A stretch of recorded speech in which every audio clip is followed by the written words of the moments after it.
be doing this alone on the program this afternoon. I have two gentlemen with me.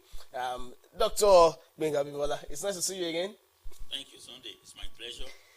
Of course, also here is a politician and current affairs analyst, Honorable Gbenga Omole. It's nice to have you once again. It's my pleasure to be here. Well, in every contest, there must, of course, be the beginning and the end of that contest. For the presidential election, time has come to say, yes, here we are, we've been able to go as far as a nation. INEC, through the chairman of the commission, Professor Mahamudu Yakubu, has declared that the candidate of the APC, Bola Ahmed Tinubu, won that election, and lots of congratulatory messages have also been coming in for the president-elect. Now, after that declaration, for you, Dr. Abimbola, I'd like to start from you. What should be the disposition of the candidates, all of them, and now, because one has changed name to president-elect, what should be the disposition of the winner and those that did not win? Well, the truth is that presidential election is no child's play. It's a serious context and a serious business. They had invested, they had spent, and they were spent. They were spent. Yeah, they spent and they were spent. That is, they spent resources and they spent energy, time, and all the rest. So it's not just easy for them to just overlook whatever the results easily like that. But the truth is that if it is about service, if it is about humanity, if it is about your love for your country, then you should take a cue from what other people do in Senate climes. That once election results are announced, whatever is the first thing they do is to congratulate the winner. Well, I'm not always comfortable with that word in Senate. That's Yes. for your Senate client. Yes. Ours is also a Senate client. No. Please. When I say Senate clients, Okay, I know I'm talking about advanced Hey, democracies. I think I prefer that. Advanced democracies, because the way we still do things here, of course, I put it out on my wall early this morning, that the only elections that had not been disputed, that the loser accepted defeat pre-independence, post-independence till date, was the 2050 elections, when Dr. Goodluck Ebele Jonathan publicly, even before the declaration, congratulated the would-be winner that time. So that pre-independence, which election was not disputed. So even in the Second Republic, 1979, 1983, so these elections were disputed. Even 1993, that was adjudged to be freest and fairest in our history. It was still disputed to the extent that it was annulled. So what I'm talking about here is that it is characteristics of us. But we must give kudos to the candidates, especially the four leading candidates. The APC, the PDP, the Labour Party, and the NNPP. So they put up a good showing. They put up a good fight. It shows that when you look at the result of the election, it's telling us that nobody can say that this is my base. It's like everybody poached. And so there is a kind of national spread. Homeboy advantage anywhere. Homeboy advantage anywhere. So what I expect, to your question, that the other candidates should do should be to first, on the spur of the moment, congratulate the winner. Albeit, if they have any reason to challenge or to dispute the outcome of the elections, then they should follow the legal process. Okay. Because the Constitution has given room for that. Okay. All right, Honorable Gbenga Omole, if you look at it, he has talked about what other contestants should do. There's something they call magnanimity in victory. Shouldn't that also be the disposition of the president-elect, especially as enunciated in his acceptance speech? We will be talking about that in a few moments. Yeah, thank you very much. I want to say congratulations to Nigerian for having a very peaceful election at this moment, which is not the very best time in our country for obvious reasons. Coming to your question, yes, listening to the acceptance speech of the president-elect, Asiwaju Bola Ahmed Tinubu, he mentioned about this thing you just said, of his co-contestants to come on board so that for the unity of this country. Doctors made a very germane point in this line that we are very bad losers here, and it's not supposed to be so. There's no perfect election anywhere. Even the former president that was writing letter up and down, I saw one of, internet don't forget. I saw one of the clips of one of his interview. I think it was after one of the worst election we had, which was the 2007 election, whose major beneficiary then, may so rest in peace, former President Yar'Adua, confessed that the election that brought him in was fraudulent, and Obasanjo was the architect, and he organized that election.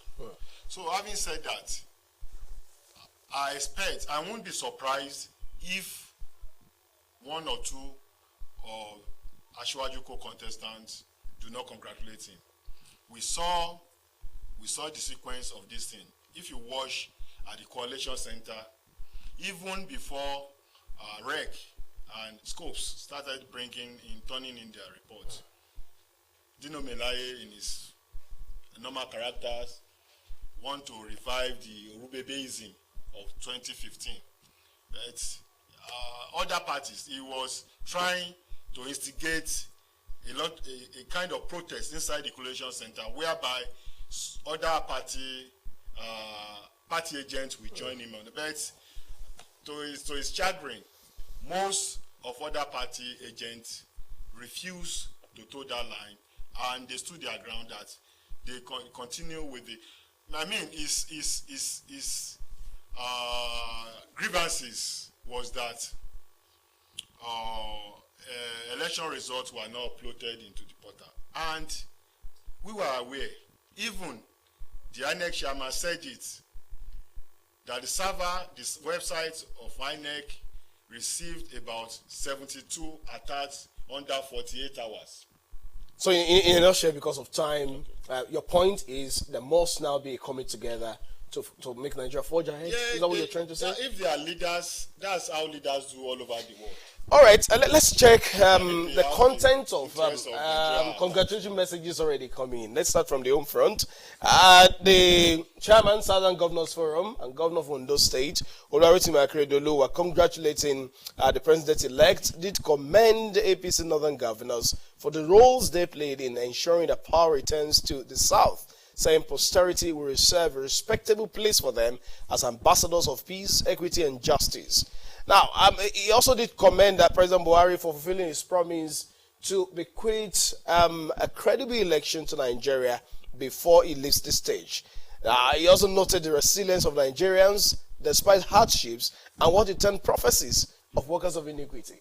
Let me start from you, Dr. Abimbola. I think, without taking away the humor that you always find with his person, I think he's also talking about something very germane here. What should be the place of religious leaders in also entrenching harmonious relationship, unity, and a way of ensuring development of the Nigerian state? Thank you. Before I go to that question, let me also join Governor Akeredolu, even though I'm not a member of any political party, but I join him to commend the APC Northern governors. Not just Northern governors, but the APC Northern governors. Recall that build up to the primaries, the parties. So it was even 2 years before the primaries. Recall as far back as 2021, all the Southern governors, regardless of their political parties, both PDP, both APC, they met. They met in Asaba first, they met in Enugu, they met in Lagos. 3 different occasions. They all reaffirmed that they wanted power to shift to the south. I don't know what argument people will be bringing in this 22-year-old democracy that we are practicing now. The first, or 23 now, the first beneficiary was from the south, Obasanjo. After 8 years, he shifted to the north in Yar'Adua. And after Yar'Adua, he came back to the south in Jonathan. And after Jonathan, it went back to the north in Buhari. So logically, one would expect nobody should be coming here to be telling us that how many years has this person spent. Then you are taking us back to the military era. Now, so they agreed that power should come to the south. But, freedom is never given. It is taken. And so they cannot just say they want it back to the south without working for it. They have to build bridges. So, but you could see the two major parties. Nobody gave Labour Party a chance before those primaries were held.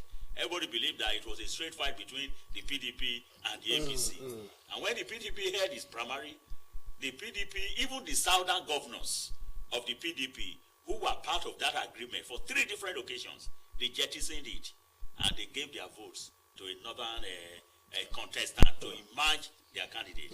That one, unsettled the entire equation. The equation.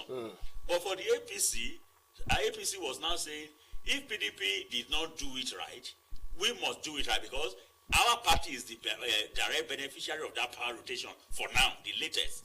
And so the northern APC governors, they were the ones that literally made it possible for a southern person to come to become the candidate in Asiwaju Bola Ahmed Tinubu.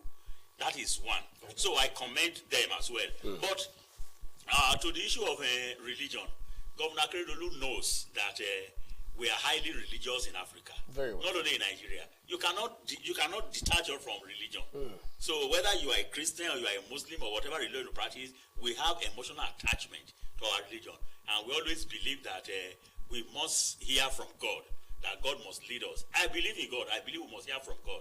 But I always say that in politics, in elections, God will not come and intervene directly because God has given us, we the people, the power. So God has dedicated that power for us to choose our leaders.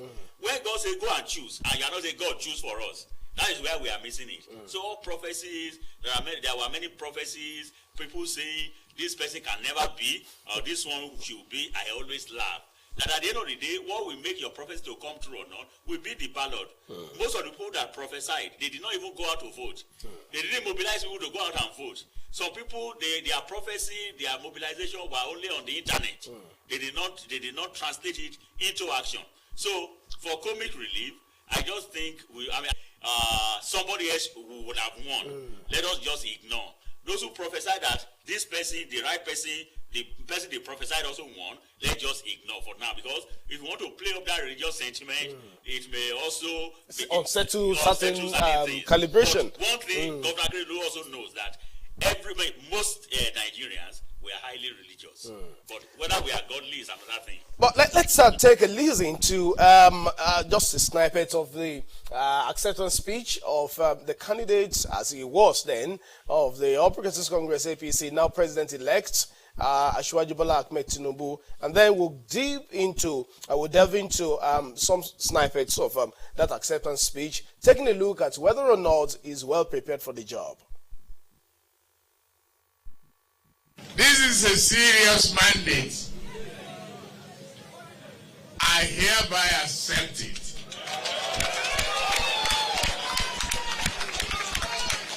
That mandate to serve you, be your servant, and not be your leader. To work with you and make Nigeria a great country. I take this opportunity also again to appeal to my fellow contestants to let us team up together.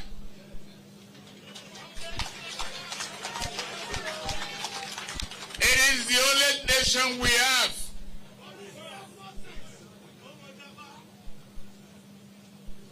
It is one country that we must build together. We work together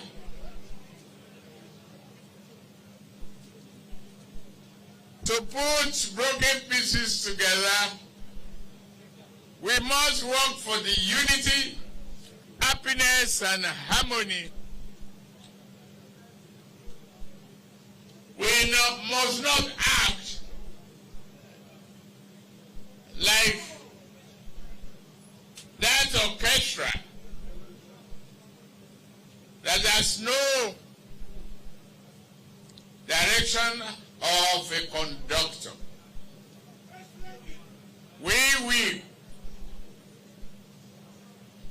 and we have elected a conductor named President-elect. Let's collaborate to create a symphony that will make the rhythm of music and prosperity an history for our country. We have what it takes. We have what is needed. Knowledge, creativity, the mind, determination,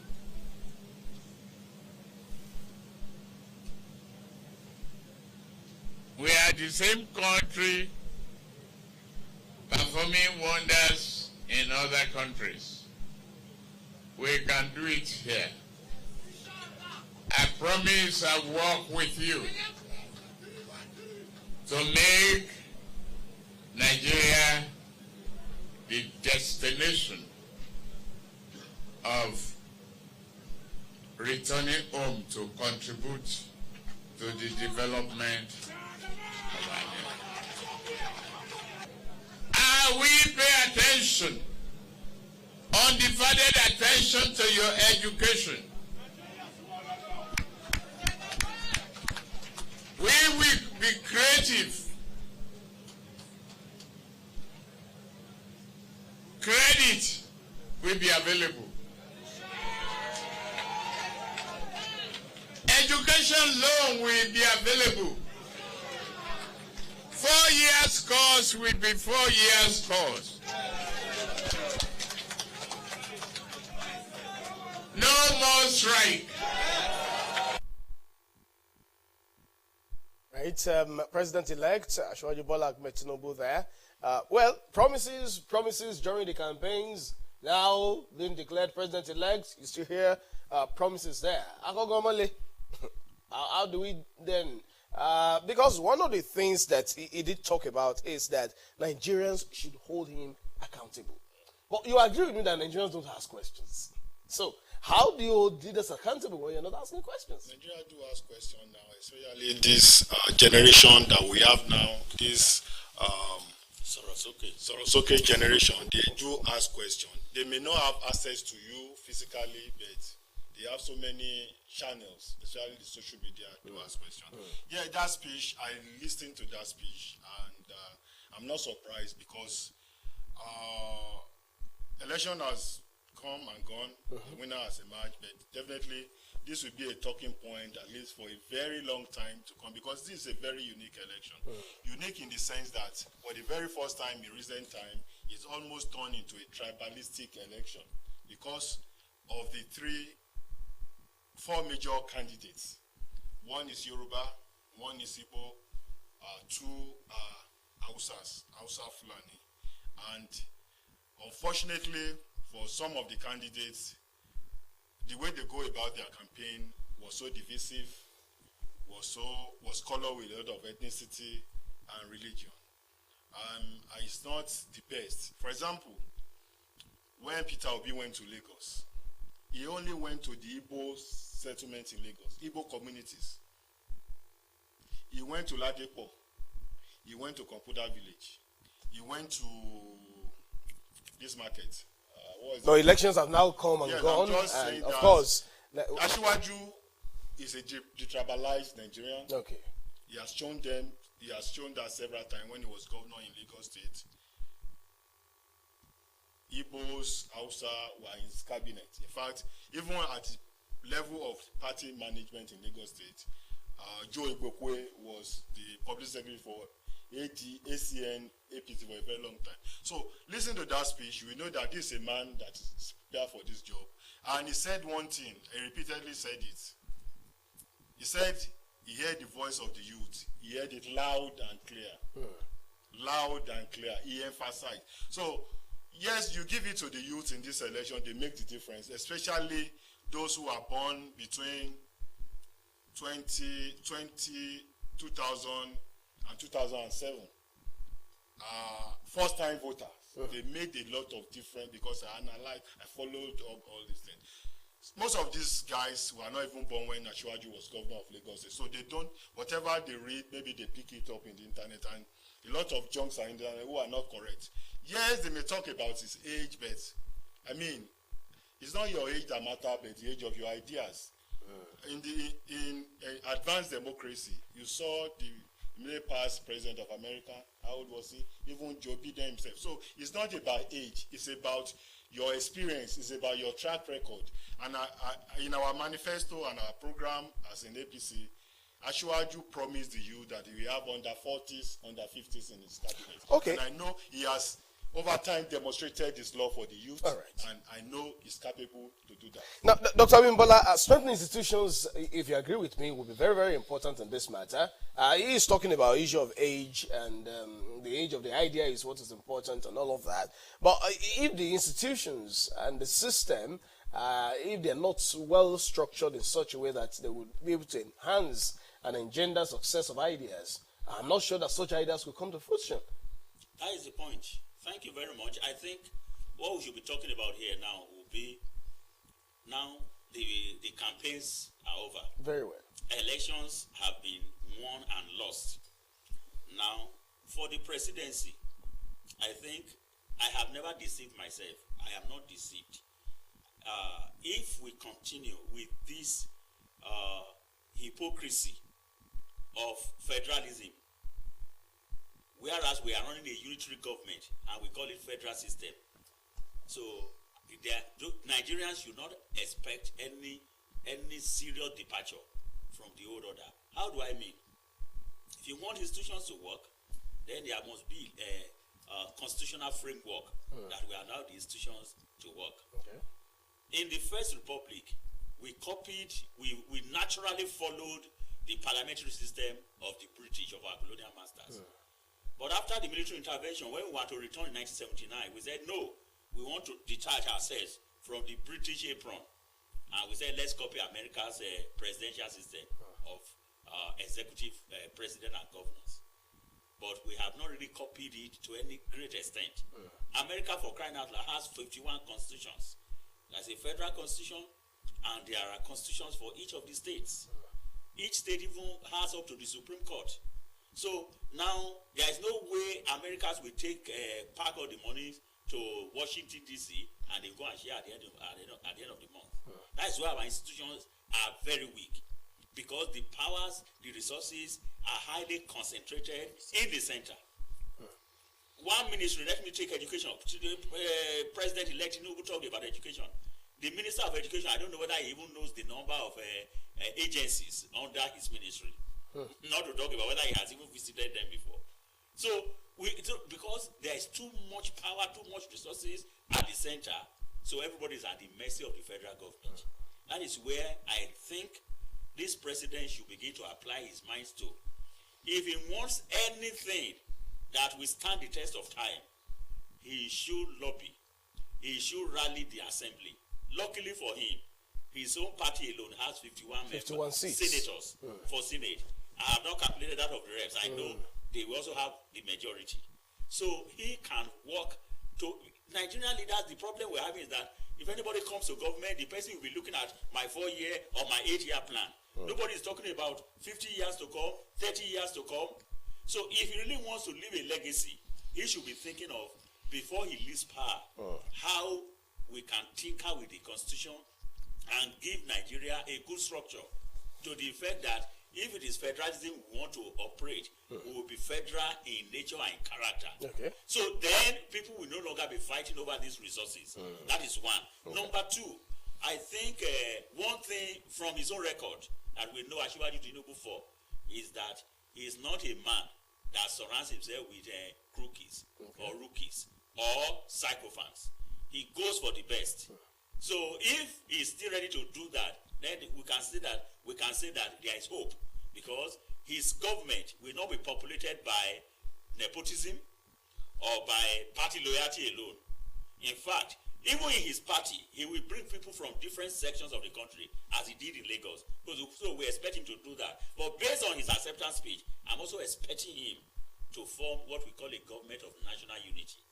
He has said that his co-contestants were no longer his opponents, but they are now his brothers. So let him also walk that talk to make sure that from the PDP, from the Labour Party, from NNPP, SDP, and other parties, he embraces them.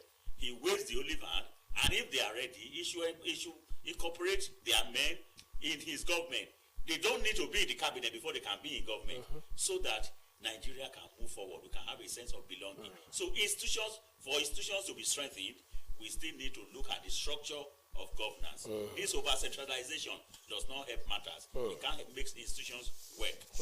Well, by 3 o'clock, of course, we will be taking a brief break, and then we will take snippets of happenings around, especially as far as news content is concerned. And also we will be joining Abuja to have a feel of what's happening at the presentation of certificate of return to the president-elect by the Independent National Electoral Commission, INEC. But let's take a quick look at one of the things that the president-elect did talk about. He did commend INEC for running what they called free and fair election.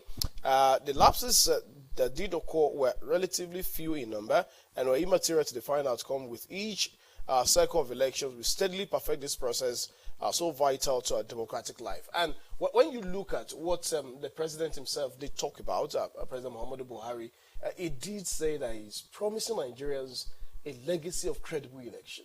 Now, INEC has also come out to say, look, to the largest extent, this election has been conducted credibly, but not without some itches. Do you think the largest room in the world indeed is the room for improvement for INEC in this matter? Let me start from you, Honorable Mali. Well, I want to give kudos for INEC for doing a good job. Like I said earlier, and like everybody, other person knows, there's no perfect election anywhere. We keep on improving on what we have. And if you're asking for a credible, transparent election, I think this is one of the best we ever had. Who can think that Asiwaju Bola Ahmed Tinubu will lose Lagos State? On a good day, who will think that APC will lose Katsina State? The home state of the incumbents. On a good day, who believe that a Peter Obi will win Lagos State, will win Plateau State?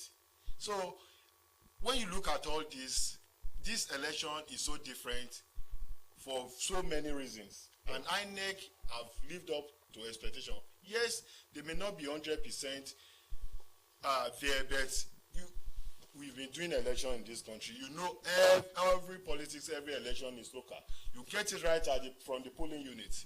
Every party has a party agent at the polling unit. It's at that point, if there's going to be problem, if there's going to be manipulation, it's at that point. And largely, from what I observed, from what I saw, from what I hear, there were no problem at the level of the polling unit. And since you have your agent, you know, we said election has come and gone, but we have to even talk about this. What the PDP agent were trying to do, the INEC chairman was smarter than them. They have a figure that they want to load on the server of INEC. Even the chairman said he has seen this figure since 20th of February. So it was God that saved Nigeria. By now, I don't know what will have happened. Well, those are your opinion. No, it's not my opinion. Of course, it's your opinion as far as this program is concerned. So, while I agree, you have right to your opinion. I think our focus is taking a look at how best to improve the electoral process. Yes. All of those issues, of course, let's leave them with the concluded election. The BVAS has done a phenomenal job in this, and we have to applaud INEC for this. Well, a lot of people will say, you know, losers will always have something to say. As far as I'm concerned, and my opinion, I'm entitled to my opinion, this is a credible election, but we can still improve on it. Okay. That's just Now, it's saying the president-elect. No, I know you have a point to make yes, on that. you say you will start with him. Maybe you will like. Of course, well, you just joined this with it. The issue of political conciliation and inclusive governance, just as you were also mentioning the other time, how best will this be possible, especially with the grievances that some have, which President Muhammadu Buhari, even the president-elect, Ashok Tinubu said, there must be a way you vent these grievances through the instrumentality of the courts and not on the streets. I think let's have your view on that. Yes, first on that, the improvement on INEC. Nigerians must know that INEC, the role of INEC in elections is even less than the role of ordinary Nigerians in elections. Politicians, those who, like a politician is here, you bear me witness that politicians, they always have their own, their characteristics, manner. Their aim is, their game plan is to win election at all costs and win first before you talk about anything. But INEC, the more INEC is trying to tidy up, to do things, the more politicians and some Nigerians are also trying to undermine. So now, if people are blaming INEC, what is the total number of INEC staff compared to the ad hoc staff? Those ad hoc staff, are they not Nigerians? Very well. Are they from the blues? These are the things that people should know when people begin to castigate INEC. Now, it is Nigerians that make elections work or not really INEC. INEC said we can look at what was happening before. 20 years ago, snatching of ballot boxes. But the politicians, they agreed that when INEC blocked that if you snatch ballot box, it doesn't count, then they now went to vote commercialization. So now in this election, that is why if we look at the indices, we can say that this election to a great extent has been credible. Let us not play politics. I am not a politician, but I was about asking when you were saying let us not. So yes. I was about asking whether you're no. So that's why I said we should face it. The because issues. One, before now, what happened was that they judged the performance at police station or police unit by the number of registered voters. Very well. To the effect that, for example, if 500 people registered here and only 150 came to vote, the balance of 350, some party agents will share it and nothing will happen. But today, it is no longer like that.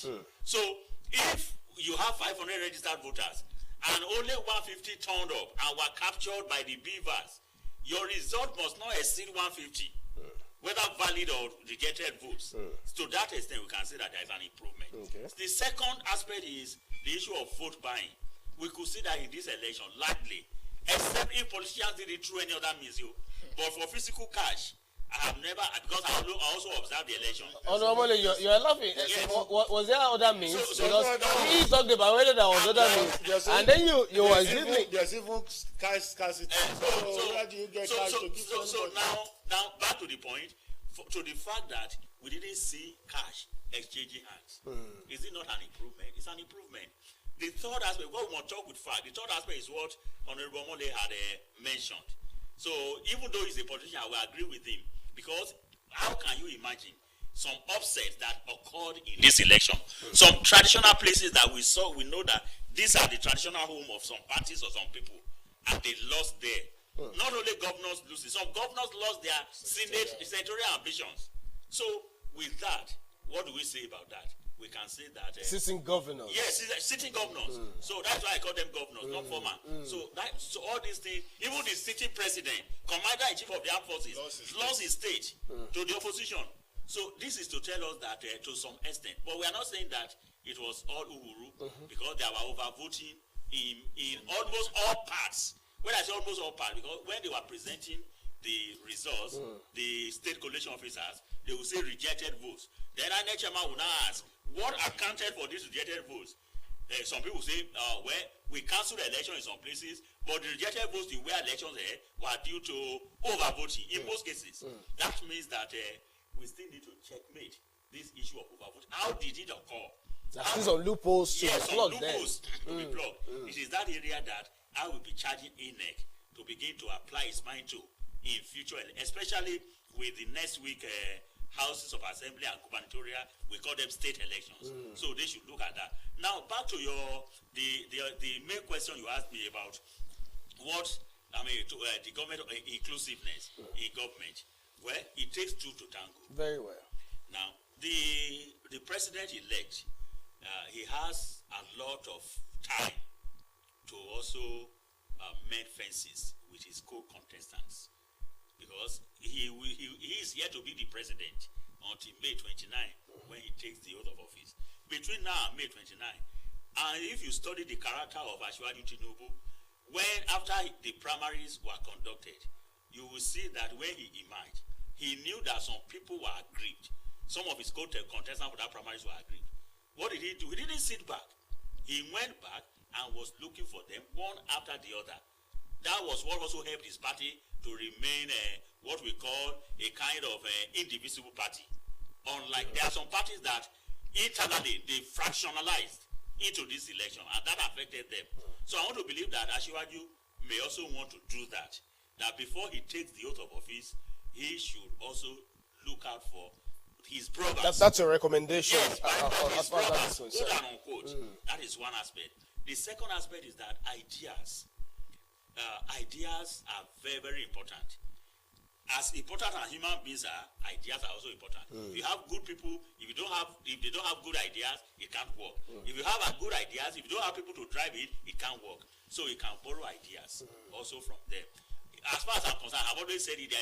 We don't have political parties in Nigeria. I've said it because if you look at the manifesto of APC, PDP, Labour Party, you will see some semblance. That is why it's easy for some of them to cross from one party to the other. Now that we know that we have only one party in Nigeria, the party of the politicians, as far as I'm concerned, it's my opinion. Even though they have their own names, APC, PDP, and all the rest, it will be easy for him to borrow the ideas from other political parties or contestants. That is how you can have inclusion in his government. Well, before we take a break on this part, Asiwaju Bola Tinubu did talk about his knowledge of the situation on ground. He did say that, yes, remodeling national home requires the harmonious efforts of everyone, especially the youth working together. Now, what should be the place of the young people in ensuring that, irrespective of political affiliation, Nigeria now moves forward to what they really call the enviable home, the enviable nation that they desire to see? Honorable Mali. Well, from the acceptance speech of the president-elect, we know that, and he said it, he's not going to joke with the youth. And I want to say this, I'm not a prophet. The next president we have after Asiwaju Bola Tinubu will be a younger person. Because the youth are more interested in politics now. They are coming out and they have the numbers. And this election has shown that if they can come together positively, not that some people will be somewhere sponsoring them to do, they can take over the affairs of this nation. That's a fact. So, and having said that, this is his first speech, and he emphasized, he did not only mention that he recognized them, he said he heard them loud and voice. That is deep. That shows Asiwaju has listening ears, and he knows what goes on around him. He knows it's digital. Let me use that phrase because it's not analog. Because he's conversant. I was watching one of his interview in the run-up to the election. He said for now he has left social media because he said they abuse me. That means he's conversant with what is going on around him. He has people around him. I mean, he didn't, like he said, Asiwaju, give it to him. He's a headhunter. He knows how to identify brains in every nooks and crannies of this country, and he make use of them. And we are going to see a replica, even a better of what he did in Lagos State at the national level. I also thank you very much, Honorable Akogun Omali. Thank you very much for coming on the program. I do appreciate your thoughts you shared with us. Dr. Gbenga Bimba, well, I think it's a day of Gbenga. Thank you so much for coming on the program. I really appreciate your time and the thoughts you've shared with us. All right, we'll take a break on the program. When we return, I'll be taking a look at several other issues on this matter, of course, with some other resource persons. Please stay with us, everyone.